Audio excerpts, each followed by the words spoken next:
आजच्या या 7व्या भागामध्ये सर्वांचं खूप खूप स्वागत आहे. तर रीनाने खाजगी गाडीने जायचे ठरवले होते. तिने पत्ता नीट वाचला. पत्ता शहराच्या बाहेरचा होता. काहींचं अडगळीचे ठिकाण त्या डोंगराच्या पायथ्याशी एक मोठा विल्ला होता.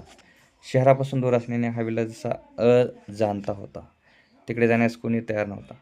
तिने दुप्पट रक्कम देण्याचे कबूल केल्यावर ड्रायव्हर तयार झाला. मॅडम, तिकडे कोणीच जात नाही. ते मला सांगू नका. फक्त तू येणार की नाही तेवढं सांग. हो, थोडा अवघडल्यासारखा झाला. मी तर येणार नाही, पण तुम्हीही नका जाऊ. ठीक आहे, ये निघ, असं म्हणत ती दुसऱ्या टॅक्सीला शोधू लागली. शेवटी एक टॅक्सी तिच्या समोर येऊन थांबली. तिने आत डोकावलं. आत पिळदार मिशी असलेला एक धष्टपुष्ट माणूस बसला होता. बोलो मॅडम, किधर जाना है? रीनाने पत्ता सांगितला. तो म्हणाला, ओ भूत बंगला है, वहाँ कोई नहीं जाता.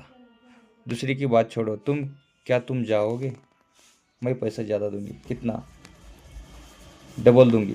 ती चाचपली. आता पैसा प्रश्न होता. तो तयार होता. हे तिच्यासाठी महत्त्वाचं होतं.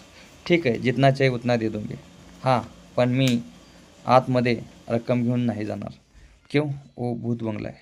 मुझे भूतों से डर लगता है. अरे भूत वूत कुछ नहीं होता. आप विश्वास नहीं रखते, लेकिन मैं रखता हूँ. मैं बाहर आपको छोड़ दूंगा, फिर आप गेट के अंदर चले जाइए. ती चाचपली.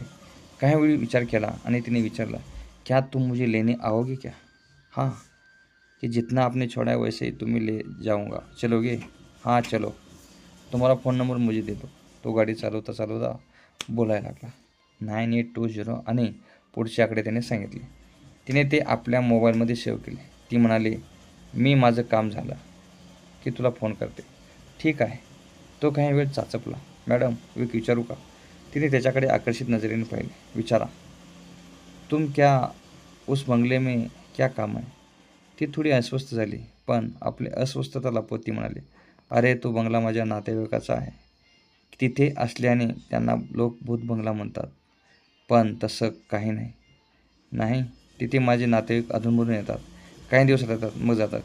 तिने थाप मारली होती, पण ती जी थाप पडली होती ते ठीक आहे म्हणाला व तिथून फोन करून मिळतो असं म्हणत निघाला.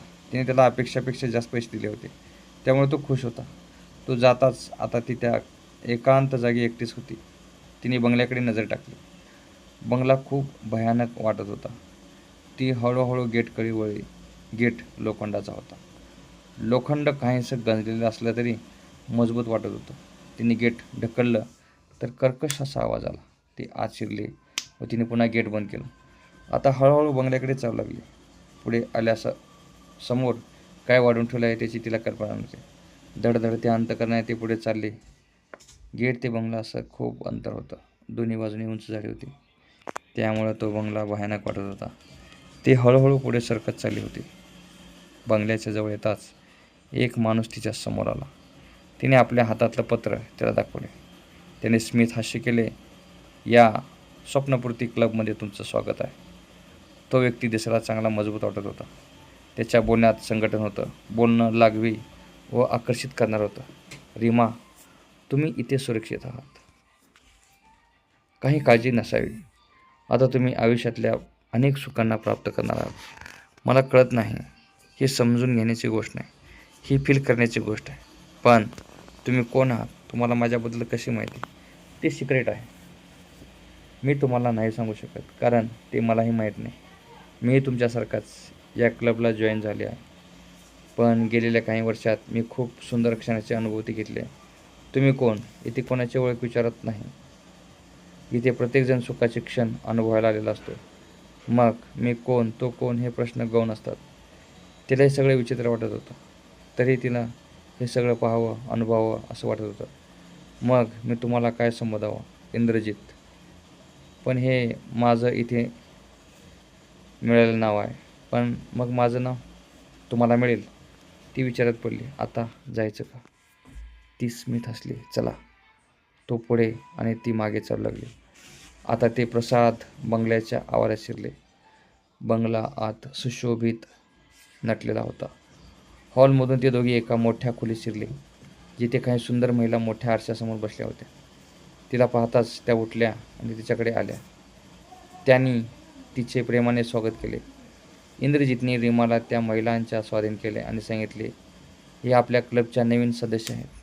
यांना आपल्या रीती रिवाजप्रमाणे सांगा आणि यांना कम्फर्ट फील होईल याची काळजी घ्या, ही अपेक्षा. इमेजमधील मजकूर असा आहे. कुणी आता काळजी करू नको. इंदूजी मंद स्मित करून त्या मोठ्या दालनातून बाहेर पडल्या. आता त्या सखूजी तिला जवळ आल्या. त्याने तिला गोंजारलं. तिला छान वाटलं होतं. तिला एक वेगळं विशेष असल्याची अनुभूती वाटत होती. तितक्यात एक सुंदर युवती तिच्यासाठी पेय घेऊन आली. तिने प्रेमाने ते तिच्या हाती दिले. हळूहळू रिनीने ते पेय पिण्यास सुरुवात केली. ती पेय घेताच तिला आणखी छान वाटायला लागलं. तिला आता काहीशी कळते वाटायला झाली. एका वेगळ्या आनंदी ती आली होती. क्रमशः तर बघा, ती एका क्लबमध्ये ती गेलेली आहे. आता ते पुढं काय होईल क्लबमध्ये अंदाज नाही. कुठल्या गोष्टीचा तिला अनुभव येईल, कुठल्या गोष्टीचे तुला सुख मिळेल, ह्या गोष्टीबद्दल आपल्याला अजिबात चर्चा माहीत नाही. तरी आता पुढील भागामध्ये आपल्याला नेमकं काय घटना घडतील हे आपल्याला पुढील भागामध्ये आपल्याला कळणार आहे. तरी पुढील भाग बघण्यासाठी सर्वांनी चॅनल सबस्क्राईब करायचं आणि लाईक करायचं आणि बघायला विसरायचं नाही. खूप खूप धन्यवाद सर्वांचे.